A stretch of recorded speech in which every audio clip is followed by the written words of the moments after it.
This channel does not promote any violent, harmful, or illegal activities. All content provided by this channel is meant for an educational purpose only.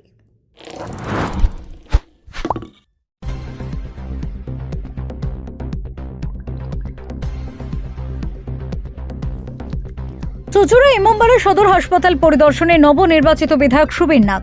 আজ সকাল সকাল চুঁচুড়া ইমামবাড়া সদর হাসপাতাল পরিদর্শনে আসেন চুঁচুড়ার নবনির্বাচিত বিধায়ক সুবীর নাগ। হাসপাতাল চত্বরে পৌঁছতেই হাসপাতালে চিকিৎসক, কর্মী ও আধিকারিকরা তাকে পুষ্পস্তবক দিয়ে উষ্ণ অভ্যর্থনা জানান। এরপর তিনি সরাসরি হাসপাতাল সুপারের দফতরে যান এবং হাসপাতালের সুপার ও অ্যাসিস্ট্যান্ট সুপারদের সঙ্গে একটি গুরুত্বপূর্ণ বৈঠকে অংশ নেন। বৈঠকে হাসপাতালের বর্তমান পরিকাঠামো, চিকিৎসা পরিষেবার মান, রোগীদের সমস্যা এবং ভবিষ্যতে পরিষেবা আরও উন্নত করার বিভিন্ন দিক নিয়ে বিস্তারিত আলোচনা হয়। বৈঠক শেষে সাংবাদিকদের মুখোমুখি হয়ে সুবীর নাগ জানান, হাসপাতালের কোন কোন ক্ষেত্রে পরিকাঠামো রয়েছে এবং কোথায় কোথায় ঘাটতি রয়েছে সেই সমস্ত বিষয় নিয়ে আলোচনা হয়েছে। তিনি আরও বলেন, আগামী দিনে যাতে সাধারণ মানুষ আরও উন্নত ও সঠিক চিকিৎসা পরিষেবা পান সেই লক্ষ্যে আমরা কাজ করতে চাই। হাসপাতালে যেসব সমস্যা রয়েছে সেগুলি ধাপে ধাপে সমাধানের চেষ্টা করা হবে। হাসপাতালে রেফার কালচার প্রসঙ্গে তিনি বলেন, বর্তমানে বহু বিভাগে বিশেষজ্ঞ চিকিৎসকের অভাব রয়েছে, সে কারণেই অনেক রোগীকেই অন্যত্র রেফার করতে হচ্ছে। তবে আগামী দিনে সমস্ত বিভাগ চালু করা এবং প্রয়োজনীয় চিকিৎসক নিয়োগের মাধ্যমেই যাতে সাধারণ মানুষ এই হাসপাতাল থেকে সব ধরনের চিকিৎসা পান সেই দিকে উদ্যোগ নেওয়া হবে। এছাড়াও চিকিৎসকদের উদ্দেশ্যে তিনি স্পষ্ট বার্তা দিয়ে বলেন, ডাক্তারদের হাসপাতালের নির্দিষ্ট সময় নিজের ব্যক্তিগত চেম্বারে বসে থাকলে চলবে না। হাসপাতালে যতটা সময় দেওয়ার কথা ততটাই সময় তাদের দিতে হবে। সাধারণ মানুষের চিকিৎসার স্বার্থে দায়িত্ব নিয়ে কাজ করতে হবে। বিধায়কের এই হাসপাতাল পরিদর্শনকে ঘিরে হাসপাতাল কর্মী ও সাধারণ মানুষের মধ্যে ইতিবাচক সাড়া পড়েছে। অনেকেই আশা প্রকাশ করেছেন তার উদ্যোগে আগামী দিনে চুঁচুড়া ইমামবাড়া সদর হাসপাতালের পরিষেবা আরও উন্নত হবে। Bureau report, Kolkata mirror.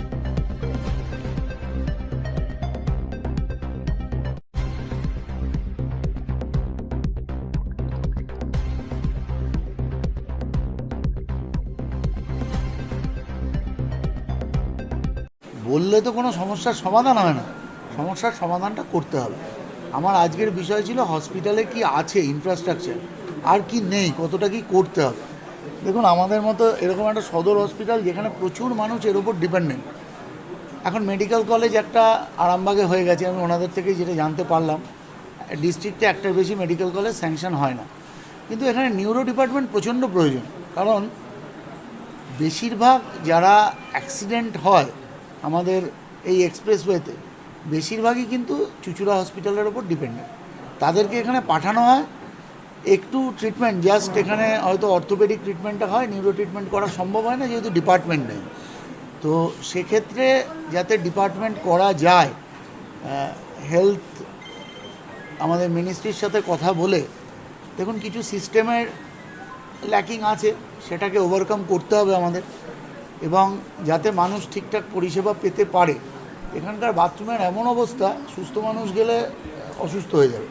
তো সেগুলো তো পরিষ্কার পরিচ্ছন্ন, দেখুন অনেকেই আছে, অনেক হয়তো দেখা গেল তার আর্থিক অবস্থা অত্যন্ত খারাপ, কিন্তু শুধু এখানকার ইনফ্রাস্ট্রাকচার খারাপ বলে খুব কষ্ট করেও তারা বাইরের কোনো নার্সিংহোমে যাচ্ছে।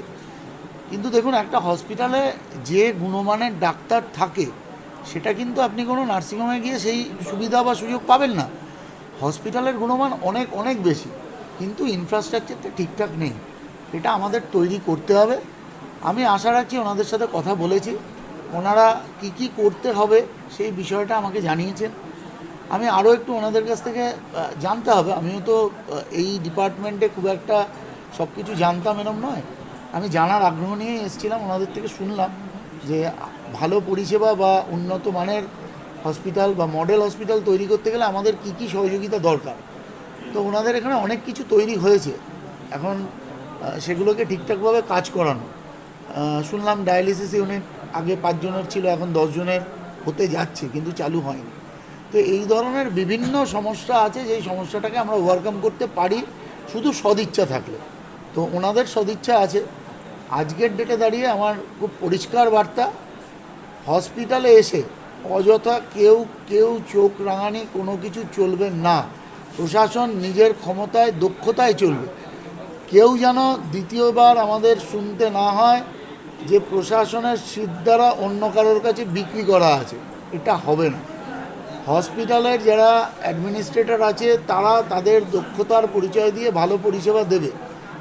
হুটহাট হসপিটালে এসে ভাঙ চুর, একে ধমকানো ওকে ধমকানো, যে সংস্কৃতি এতদিন চলেছে এগুলো বন্ধ করতে হবে। আমাদের সমস্ত কার্যকর্তাকে আমার পক্ষ থেকে এটা বলা আছে। আমি চেষ্টা করব যে এইটা যাতে আমাদের পক্ষ থেকে কোথাও না হয়। সুপার সাহেবও চেষ্টা করবেন যাতে পরিষেবা ঠিকঠাক দেওয়া যায়। এটা অনেক সমস্যা আছে এখানে।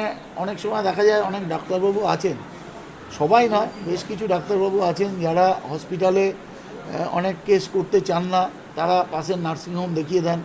এটা একটা বিজনেস প্রফিট আছে। কিন্তু আমি সুপার সাহেবের কাছে এই বিষয়েও বা অ্যাডমিনিস্ট্রেশনের কাছে এই বিষয়েও অনুরোধ রাখবো যাতে কোনো পরিস্থিতিতে কাউকে হসপিটালের যে ফেসিলিটি অ্যাভেলেবেল সেটা যেন বাইরে গিয়ে না নিতে হয়। হসপিটালকে পূর্ণাঙ্গ রূপে দেখুন, মানুষ অনেক ভরসা করে হসপিটালে আসে, তাদের অনেক প্রাণ ফিরে পাওয়ার জন্য এই হসপিটাল।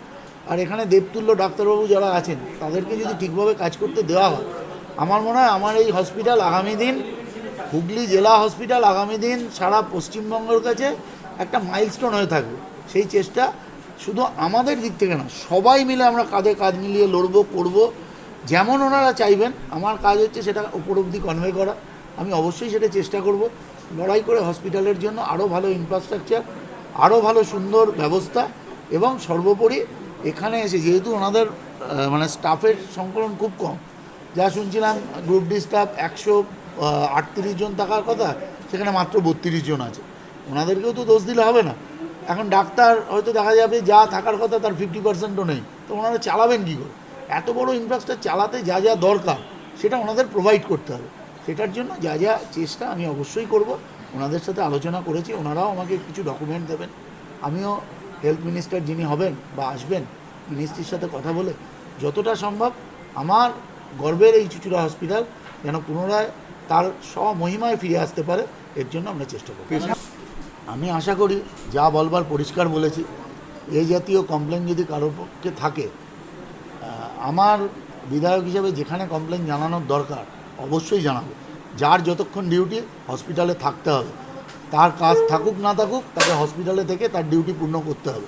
কেন অনেক মানুষ আছেন, অনেক ডাক্তারবাবু আছেন যারা কোথাও বাইরে করছেন না, তারা যদি পরিষেবা দিতে পারে সবাইকে এটা করতে হবে। এটা কারোর ক্ষেত্রে কোনো ছাড় হবে না। অসুবিধা হতে পারে পেশেন্ট পার্টি?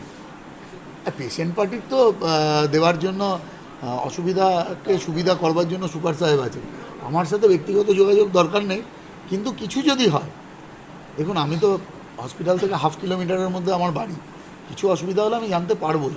কিন্তু এই যে একটা সিস্টেম চলতো যে ডাক্তারবাবুরা এখানে না বসে চেম্বার করছে, আমি ওনাকে বলেওছি যে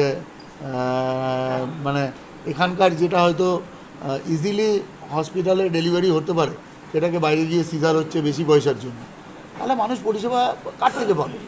আমরা তো এখানে পরিষেবা দিতে এসেছি, তার জন্য যা যা করা সুপার সাহেবও কথা দিয়েছেন। পুরো স্টাফ, তাদের ডেপুটি যারা ছিলেন প্রত্যেকে, সবার আগ্রহ দেখে আমার খুব ভালো লেগেছে। তারা সবাই চায় যে এটা তো তাদের প্রতিষ্ঠান তো আমার নয়, আমি এই ফিল্ডেরও লোক নয়, কিন্তু তবু তাদের ইজ্জত বা তাদের মানুষের সাথে সম্পর্ক, তাদেরকে মানুষ ভগবান ভাবে, তারা সবাই ইচ্ছুক এই পরিষেবা দেওয়ার জন্য। কিছু ইনফ্রাস্ট্রাকচারাল ডিফারেন্স ছিল, কিছু সমস্যা ছিল, এটাও ঠিক কথা। এটা আমার আমি জানাই বলছি, অনেক ডাক্তারবাবু আছেন যারা হয়তো কোথাও কোনো ইনফ্লুয়েন্সারের দ্বারা ইনফ্লুয়েন্স, সুপার সাহেবের কথা শোনেন না। আমি সুপার সাহেবকে পূর্ণ পাওয়ার দিচ্ছি, যে এটা করবে তাকে বসান, আমি দেখে নেবো তারপর। হাসপাতালের সবথেকে বড় অভিযোগ হচ্ছে যে দামি দামি ওষুধ লেখা এবং রেফার কালচারটা বহুদিন থেকে চলে আসছে, মানে রোগীকে একদিন দেখে রেফার, প্রচুর রেফার। কলকাতা রেফার করা, এখান থেকে কলকাতা এবং ধারের কাছে কলকাতা রেফার করা হয়েছে। দু একটা ডিপার্টমেন্ট আমাদের এখানে নেই। যদি ডিপার্টমেন্টাল কোনো প্রয়োজন হয়, ধরুন যেমন কারোর নিউরো আছে, কারোর আরও অন্য কিছু আছে যেটা আমার এখানে নেই, তারা তো রেফার করতেই হবে। কিন্তু আমার মনে হয় ওনারা আজকের পর থেকে যদি এখানে ট্রিটমেন্ট করা সম্ভব হয়, সবাই এখানেই দেখুন। আরও আমাদেরও তো কিছু, যেহেতু এটা মফস্বল হসপিটাল, এখানকার লোকজন এবং পরিবেশকেও ঠিক করতে হবে।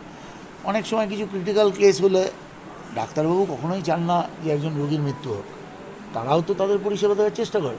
কিন্তু আমাদের মধ্যে অনেকে আছেন ভাবেন মৃত্যু ঘটলে এটা ডাক্তারের দোষ, এসে মারধর ভাঙচুর, তাই জন্য তারা ভয় রেফার করেন। আমি পেশেন্ট পার্টিকেও বলবো যে আপনারাও ধৈর্যশীল হন। সবার ক্ষেত্রে তো সবাই মরে যাচ্ছে এরকম নয়, হতে পারে দু একটা কেস ট্রিটমেন্টের কোনো সমস্যা হতে পারে, কারণ আনফর্চুনেটলি এটা ঘটতে পারে। সবাইকে একটু পেশেন্ট হতে হবে, একটু পেশেন্স না হলে থাকলে ওনারাই বা এত রিস্ক নিয়ে কাজ করবেন কী করে।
Enjoy a weekend at Vedam, the paradise of peace.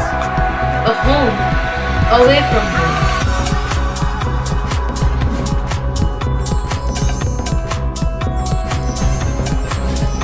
See yourself resonating with the nature.